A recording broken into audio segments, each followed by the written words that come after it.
Hi students, welcome to Dr. CSR Academy. See here, probability నుంచి 2 to 3 bits అడుగుతున్నారమ్మా ఎంసెట్లో. ఒకసారి చూడండి, 2025లో అడిగారు బిట్టు ఏమని, 3 కంపెనీస్ ఉన్నాయంట. C1, C2, C3 companies produce చేసిన కార్ టైర్స్ని. Okay, a car manufacturing company buys 40% of its recruitment from C1 నుంచి ఎంత కంపెనీ బై చేసింది, 40% రిక్రూట్ చేసుకుంది C1 అనే కంపెనీ నుంచి, 35% ఫ్రమ్ C2 అనే కంపెనీ నుండి. అలాగే ఇంకో కంపెనీ ఏంటి, C3 అనే కంపెనీ నుంచి 25% రిక్రూట్ చేసుకున్నారు. అయితే రిక్రూట్ చేసుకున్నప్పుడు the company knows that 2% of the tyres supplied by C1, 3% by C2 and 4% by C3 are defective. So పాడైపోయినాయి అంట. అప్పుడు if a tyre is chosen random from the consignment received is found to be defective. ఆ పాడైపోయినప్పుడు మనం అప్పుడు randomly select చేసుకోవాలి. ఎలా select చేయాలి అంటున్నాడు, ఏ కంపెనీ నుంచి పాడైపోయినది కావాలి అని అడిగారు. Then the probability that it is supplied by C2 అనే కంపెనీ నుంచి. ఇక్కడ మనకి ఏ కంపెనీ నుంచి అని అడగకపోతే ఎలా చేయాలి, ఏ కంపెనీ అని అడిగితే ఎలా చేయాలి. C1 అడిగారు, ఫర్ ఎగ్జాంపుల్ C2+లో C1 అనే కంపెనీ సప్లై చేసినప్పుడు అప్పుడు డిఫెక్టివ్ ఉన్నాయి కదా టైర్స్, వాటి గురించి అడిగితే C1 గురించి కానీ అండ్ C2 గురించి కానీ, C3 అడిగితే ఓకేనా, అసలు ఏది అడగలేదు, అసలు డిఫెక్టివ్ ఎన్ని ఉన్నాయి అనేది తెలుసుకుందాం. ఒకసారి చూడండి అమ్మా. So a car manufacturing company buys 40% of its recruitment from C1. So C1 నుంచి ఎంత పర్సెంట్ రిక్రూట్ చేసుకున్నారు, P ఆఫ్ C1 40%, అంటే 40/100. అలాగే C2 అనే కంపెనీ నుంచి ఎంత రిక్రూట్మెంట్ చేసుకున్నారు, 35%, అంటే 35/100. అలాగే C3 అనే కంపెనీ నుంచి ఎంత రిక్రూట్ చేసుకున్నారమ్మా, C3 అనే నుంచి 25%. సో టోటల్ 100% సరిపోయింది. ఇప్పుడు డిఫెక్టివ్ టైర్స్ ఉన్నాయి కదా, సప్లై చేసిన దాంట్లో డిఫెక్టివ్ టైర్స్ ఉన్నాయి కదా, C1 నుంచి ఎంత డిఫెక్టివ్ టైర్స్ సప్లై అయినాయి, ఎంత పర్సంటేజ్ C1 చూడండి. The company knows that 2% of the tyres supplied by C1, 2% of the tyres అంటే డిఫెక్టివ్ని డిగా డినోట్ చేద్దాం. డిఫెక్టివ్ ఫ్రమ్ C1 2%, అలాగే డిఫెక్టివ్ ఫ్రమ్ C2 ఎంతమా, C2 అనే కంపెనీ నుంచి డిఫెక్టివ్ టైర్ సప్లై అయినాయి 3%. సో 3/100. డిఫెక్టివ్ ఫ్రమ్ C3 అనే company నుంచి ఎంత ప్రాబబిలిటీ, సో 4%, 4/100. సో రాసుకున్నారు. తర్వాత తను ఏమన్నాడు, then the probability that it was supplied by C2 అన్నాడు.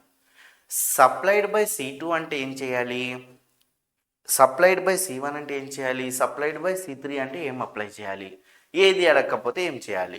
సో ఇదంతా దేన్ని యూజ్ చేసి చేసుకోవాలి మా, by using base theorem.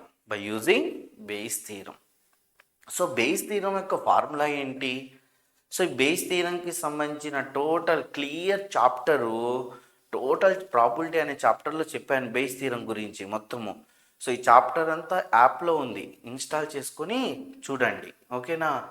So ఇక్కడ బేస్ థీరం ఎలా అప్లై చేయాలి, సో బేస్ థీరం యొక్క ఫార్ములా ఏంటి అంటే, మనకి ఏ కంపెనీ అయితే అడిగారో ఆ కంపెనీ ఏం company, from supplied by C2 అన్నాడు. So then the probability that it was supplied by C2 అంటే C2కి సంబంధించినది తీసుకోవాలి, P of D by C2. అంటే ఇక్కడ డినామినేటర్ అనేది, సో డినామినేటర్ అనేది టోటల్ అప్లై చేయాలమ్మా. సో డినామినేటర్ ఏంటి, ఫస్ట్ C1 అనే కంపెనీ సప్లై చేసినది ఇంటూ వాటి యొక్క డిఫెక్టివ్ టైట్స్ ప్లస్ C2 అనే కంపెనీ సప్లై చేసినది వాటి యొక్క డిఫెక్టివ్ టైట్స్ అండ్ C3 అనే కంపెనీ నుంచి సప్లై చేసినవి plus into defective tyres from C. ఏ కంపెనీ నుంచి అని అడిగాడో ఆ కంపెనీ న్యూమరేటర్లో ఉండాలి. Then it was supplied by C2 కాబట్టి C2కి సంబంధించిన కంపెనీ న్యూమరేటర్లో ఉండాలి. ఇప్పుడు నీకు C1 అని అడిగారు, సప్లైడ్ బై C1 అనే కంపెనీ నుంచి సప్లై చేసుకుంటే సో C1కి సంబంధించినది న్యూమరేటర్లో ఉండాలి, డినామినేటర్లో టోటల్ ఉంటాయి. సో C3 అడిగారు, C3కి సంబంధించినది న్యూమరేటర్లో ఉండాలి. అసలు ఏది అడగలేదనుకోండి, అసలు టోటల్ డిఫెక్టివ్ అనే కదా, సో టోటల్ డిఫెక్టివే ఈ డినామినేటరే న్యూమరేటర్ అవుతుంది. అందుకని ఈ చాప్టర్ సంబంధించి మొత్తం ఉంది దాంట్లో క్లియర్గా చెప్పాను చూడండి, ఓకేనా. సో ఇప్పుడు మనకి C2 బై D కదా అడిగింది. So C2 by D A company నుంచి అడిగారో ఆ కంపెనీ ఫ్రమ్ డిఫెక్టివ్ అన్నాను. ఏ కంపెనీ నుండి అయితే అడిగారో ఆ కంపెనీ అనేది న్యూమరేటర్లో ఉండాలి. సో రిమైనింగ్ అంతా డినామినేటర్లో టోటల్ ఉంటాయి. Total defective into one manufacturing తీసుకున్నవి అన్ని కంపెనీస్ సంబంధించిన టోటల్ ఉంటాయి. కానీ న్యూమరేటర్లో ఏంటి, ఏ కంపెనీ నుంచి సప్లై అడిగారో ఆ కంపెనీ మాత్రమే న్యూమరేటర్లో ఉంటుంది. సో ఇంకా ఇక్కడ నుంచి ఏముంది, ఇంకా వాల్యూస్ ఏవైతే ఉంటాయో ఆ వాల్యూస్ సబ్స్టిట్యూట్ చేసుకుందాం. P ఆఫ్ C2 అంటే 35/100 into P of D by C2 అంటే 3/100 divided by P of C1 into P of D by C1 40/100 into 2/100 plus 35/100 into 3/100 plus P of C3 25/100 into P of D by C3 4/100. ఎప్పుడైనా గుర్తుపెట్టుకోండి, probability sums చేసేటప్పుడు ఇలా base థీరంలో sums కనుక వస్తే cancellations అంటే ఇక 35 1s అని 5 7s 5 20s అలా క్యాన్సిల్ చేయొద్దు. ఎందుకంటే ఫాస్ట్ అయిపోవాలి కదా మనకి. సో ఈ డినామినేటర్స్ అన్ని అబ్జర్వ్ చేయండి, అన్ని డినామినేటర్స్ క్యాన్సిల్ అయిపోతాయి సింపుల్గా. 100 100 100 100 100 టోటల్ డినామినేటర్స్ అన్ని క్యాన్సిల్ అయిపోతాయి. So 35 3s 105